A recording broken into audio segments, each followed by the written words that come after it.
Kavadia from LG Institute of Engineering and Technology in Department of Instrumentation and Control. Today we will discuss the subject that is control system design, and in control system design we will discuss our unit number 1, that is the design of feedback control system.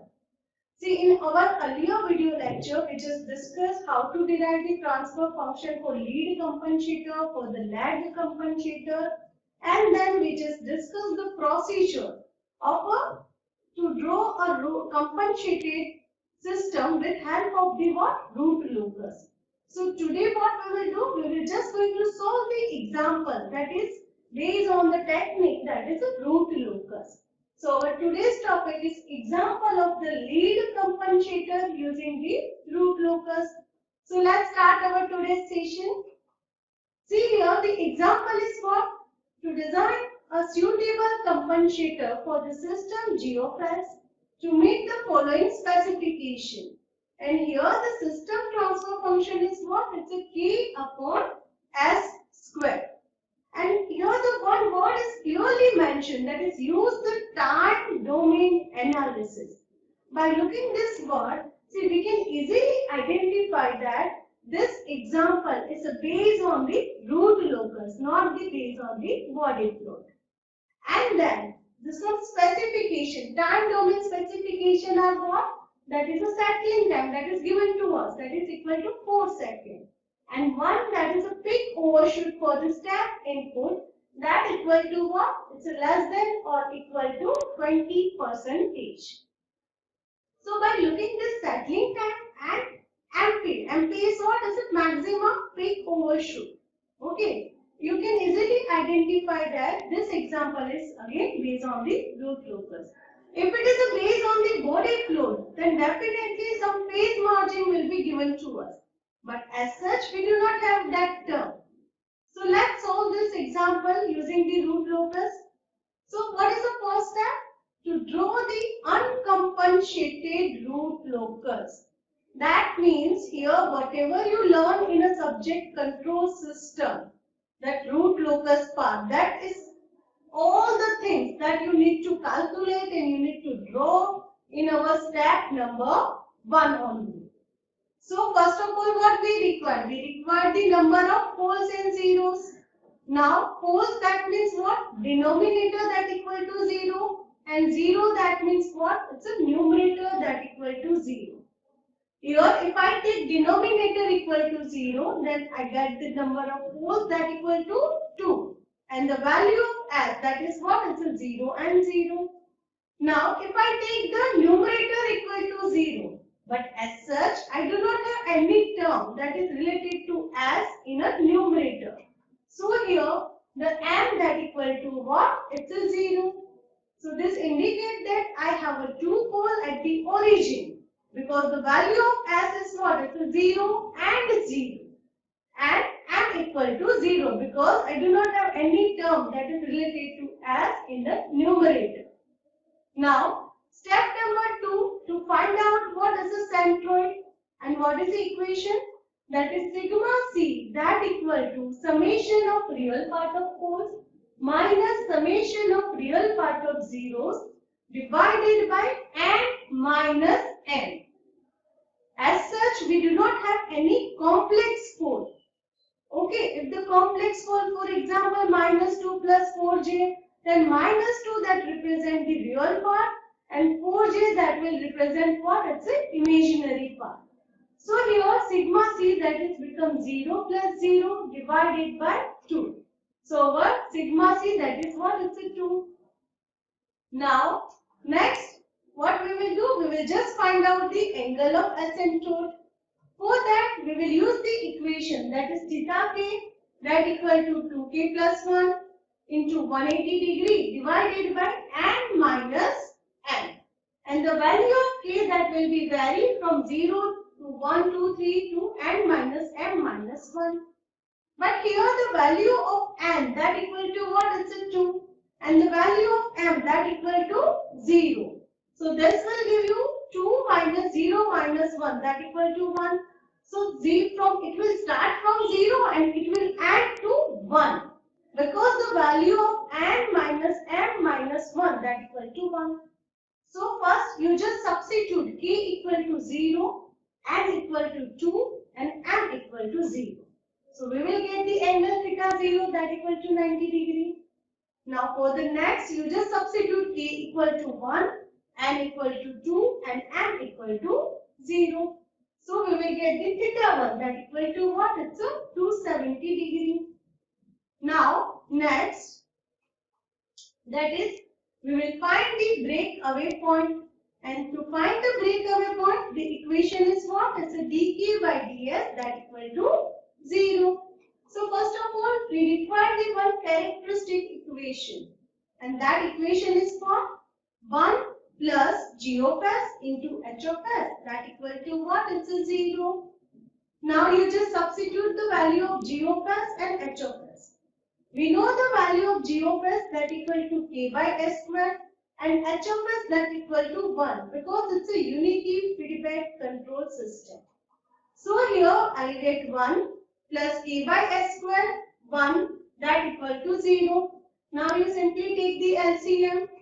So here I'll get s square plus k that equal to 0. So the value of k that equal to minus s square.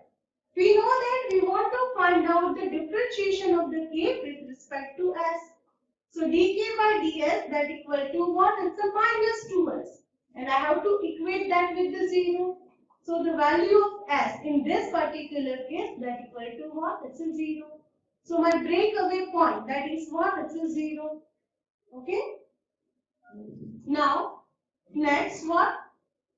See, we will not find here that is a intersection point with the imaginary axis. Why? Because my angle of asymptotes are what? It's 90 and 180 degree. I do not have any angle that is less than 90 degree. Okay, or in other way we can say that if the angle of asymptote that cross the j omega axis, then and then we have to find out the intersection point with the imaginary axis. Okay.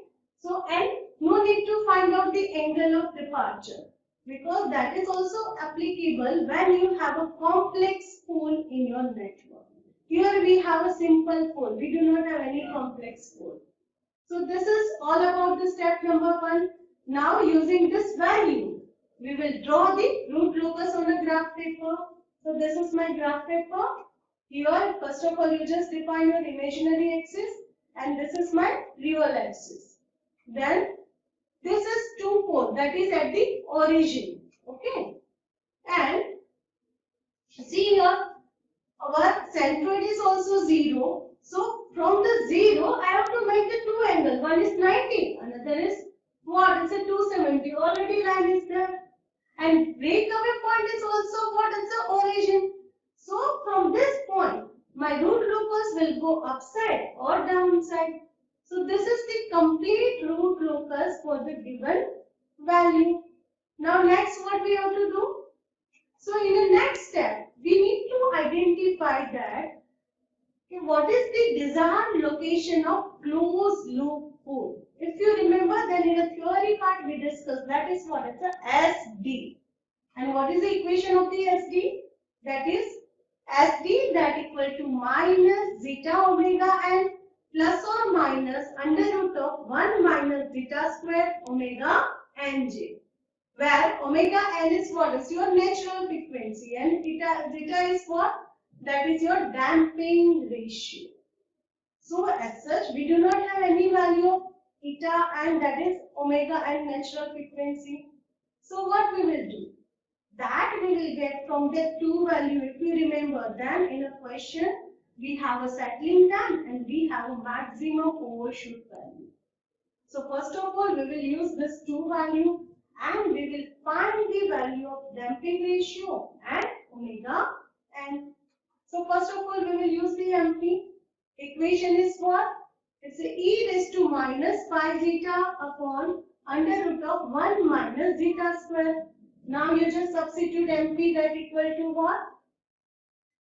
0.2. Or to remove the e raised to term, what we have to do? We have to take the ln. Okay?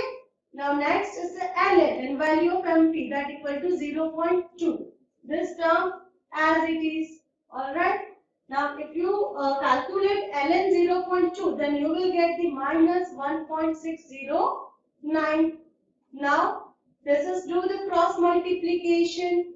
So minus 1.609 under root of 1 minus zeta square that equal to pi in zeta. Now both the sides, see, do the square. So what you will get?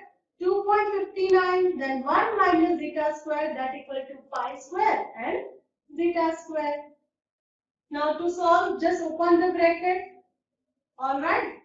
So here, see, pi square, you just substitute the value of pi square and this will your answer.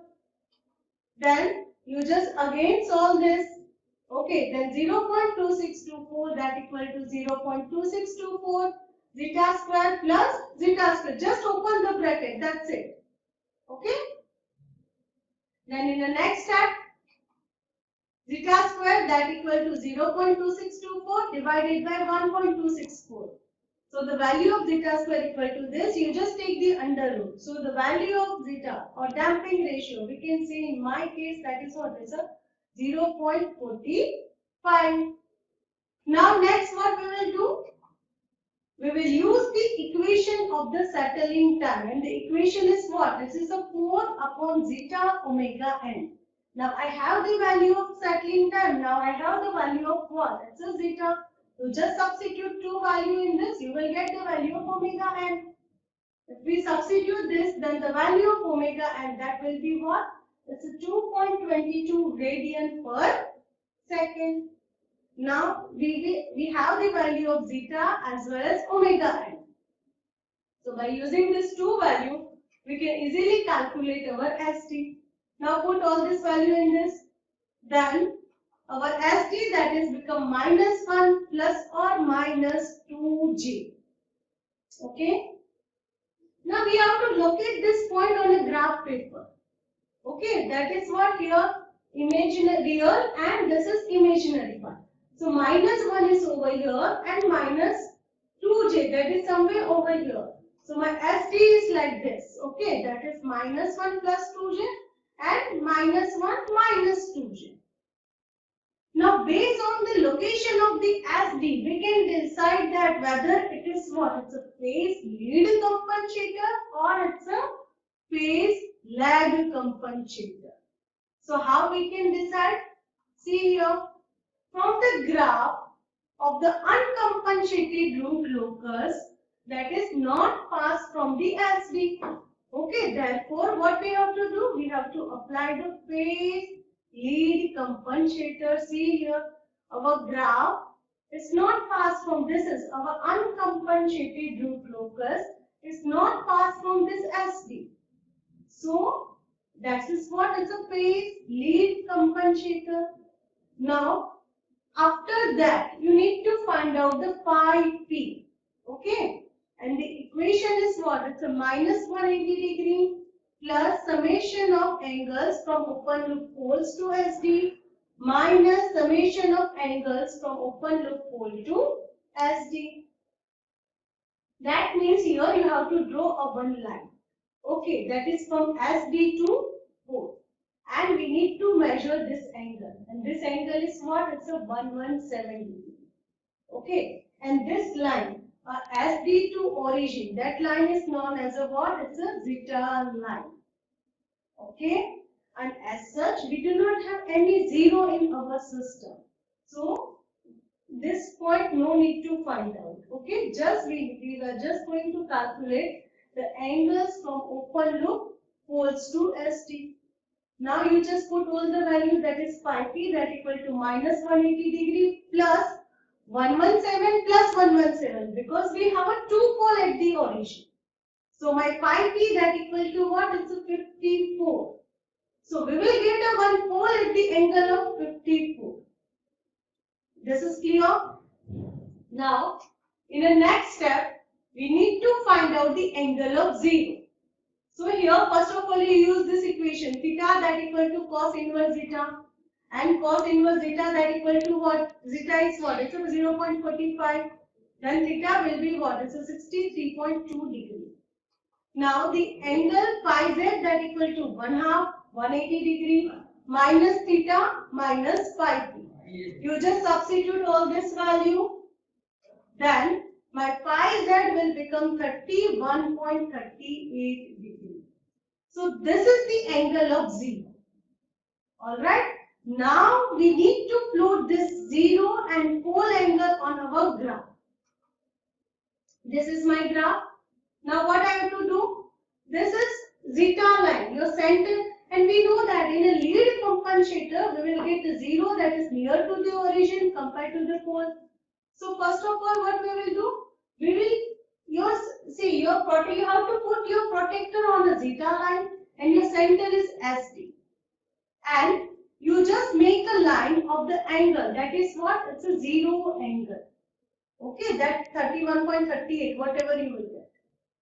So again I am repeating, that is your center is what? It's a SD, and your protector that you have to put on a what? On a zeta line like this. Okay, your protector is on zeta line and center is SD. And plot the angle, that is 31.38 degree. Now if you draw this line and the line that crosses on the real axis, that point is what? It's your 0. And here the value of 0 that already I have written. Now this is red line, that is considered, you just extend your red line. This red line will become your new zeta line. Now again your center is SD and your protector, you have to put your protector on a new zeta line. Okay, center is SD and my protector is on a new zeta line. And mark the angle, that is what? It's a phi p. So that is 54 degree. And you just extend that line, and wherever it crosses the real axis, that point is our pole, that is minus 4.5.